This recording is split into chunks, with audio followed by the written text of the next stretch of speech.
Fundo imobiliário Vino11, será que vale a pena comprar agora que ele está em queda livre ou é melhor se desfazer para evitar o prejuízo?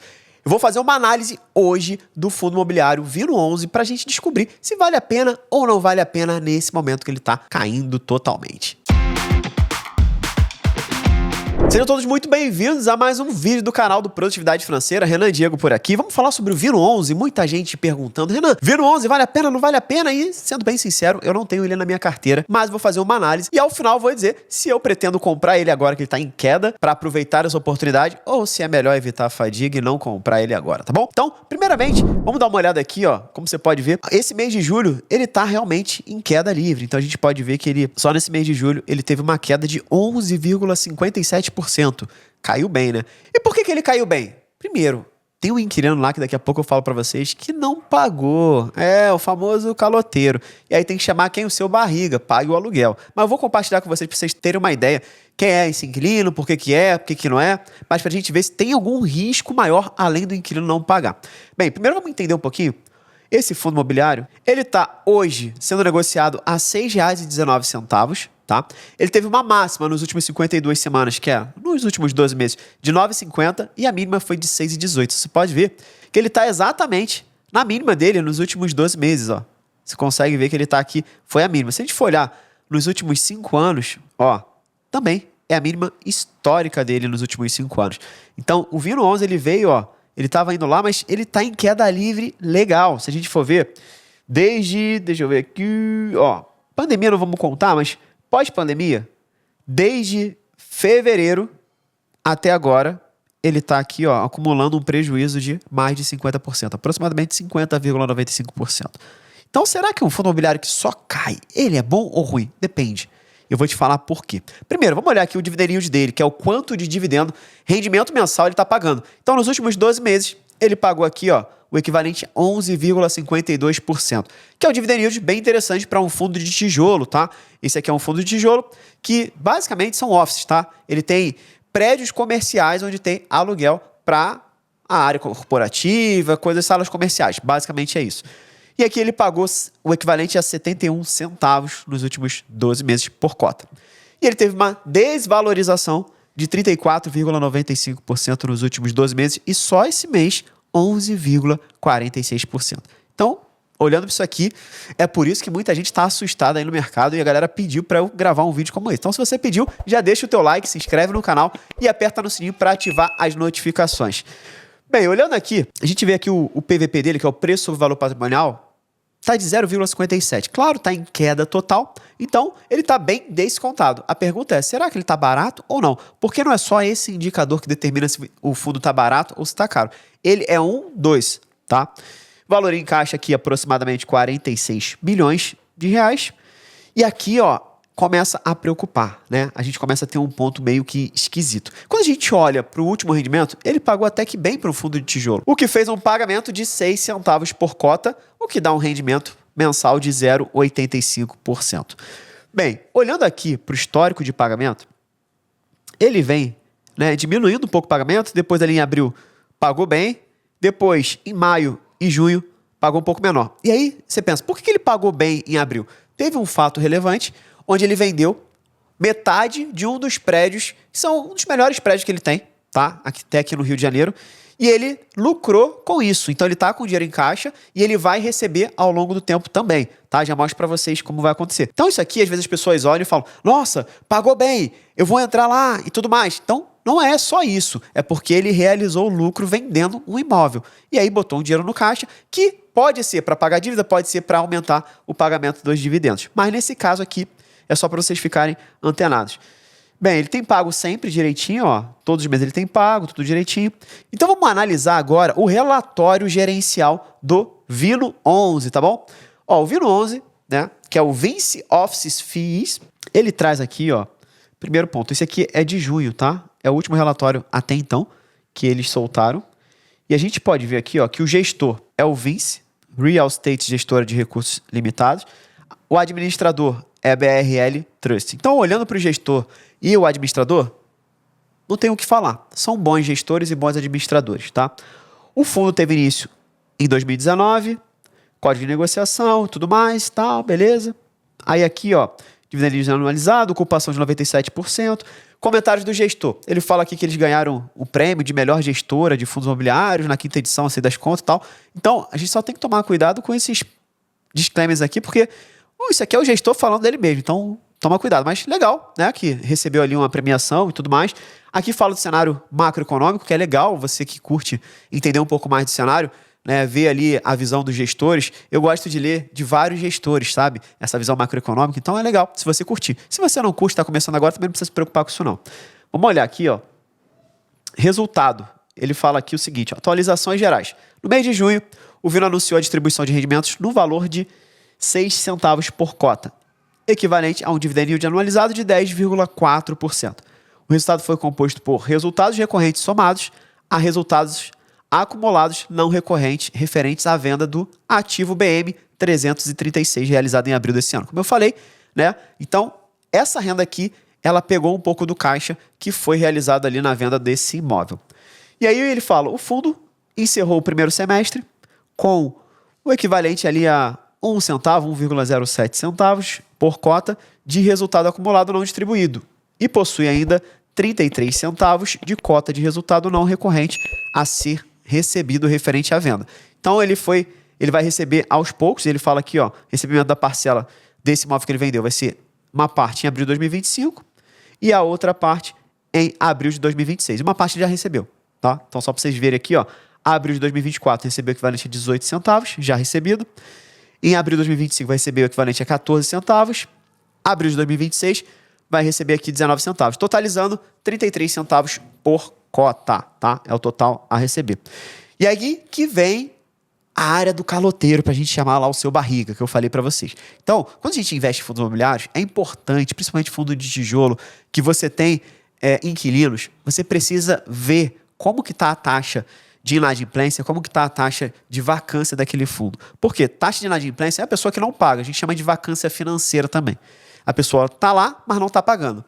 E vacância física é aquela que o imóvel está vazio. Por exemplo, tem um prédio comercial onde está vazio um andar. Então é uma taxa de vacância física. E a financeira é o famoso inadimplente. A pessoa está lá e não está pagando, beleza? Nesse caso aqui, ele fala que o fundo não recebeu o pagamento do aluguel devido por parte do WeWork.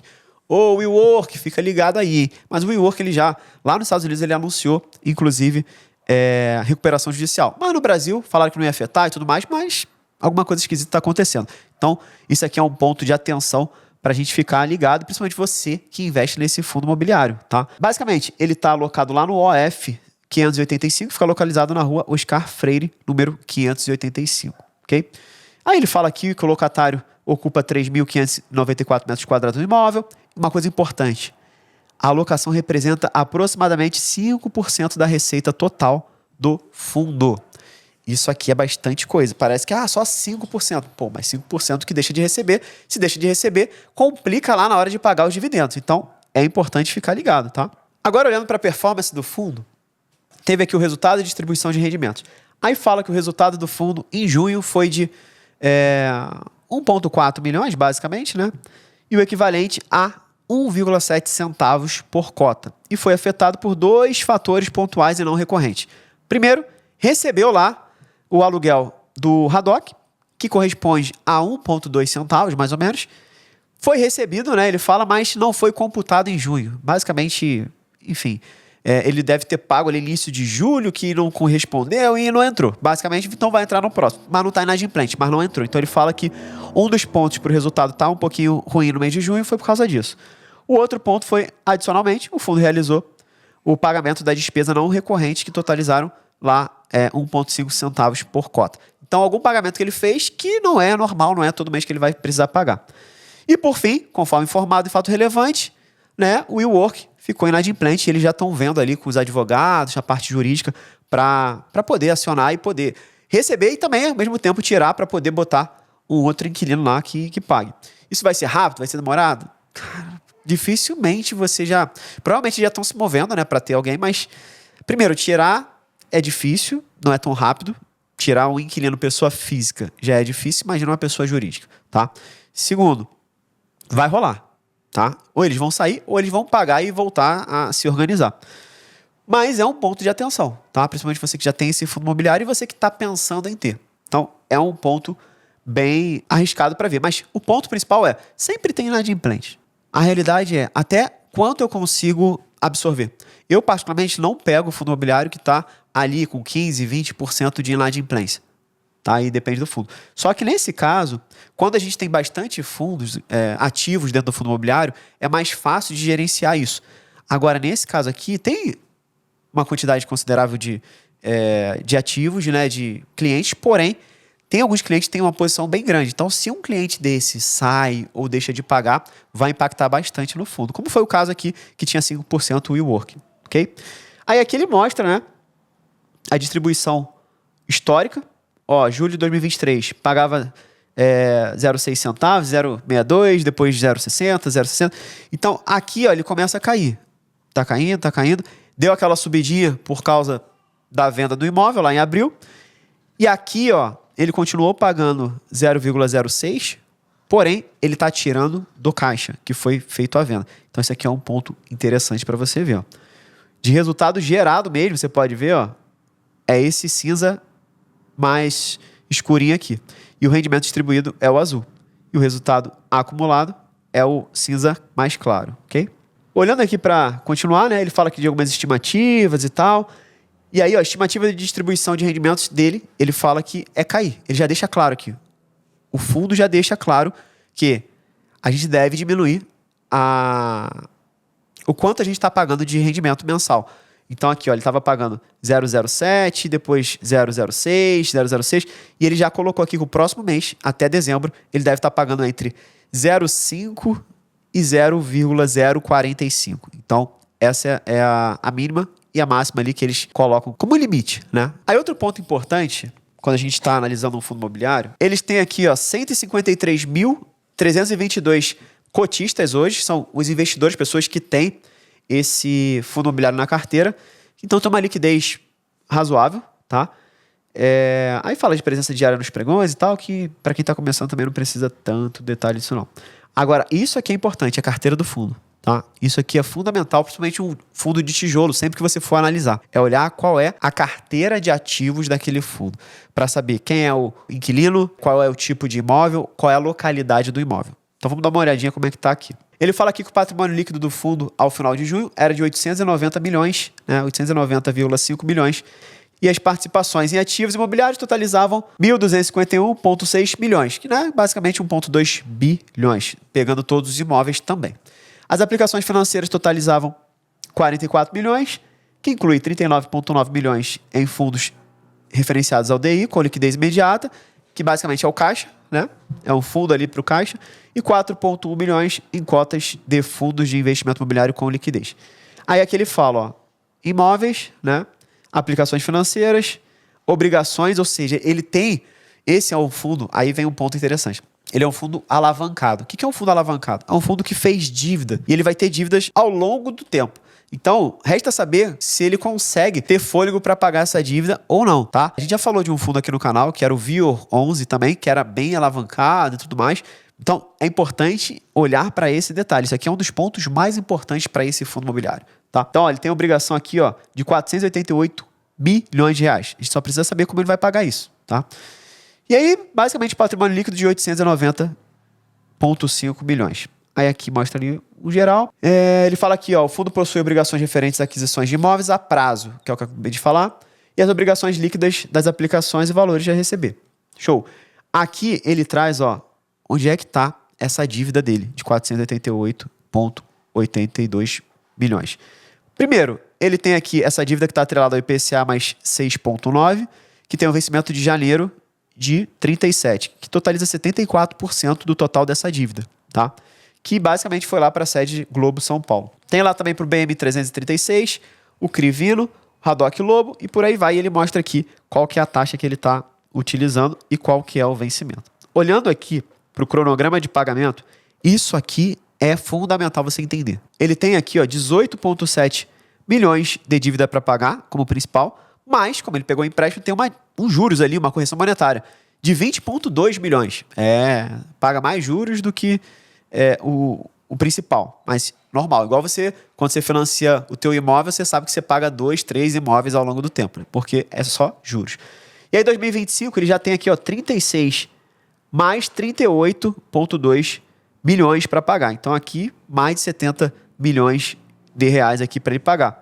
E assim vai, né? Então, essa dívida aqui, ela vai começar a ficar menorzinha lá em 2037. Então, tem bastante dívida aí para pagar. E a pergunta que não quer calar é, tá, e como que ele quita essa dívida?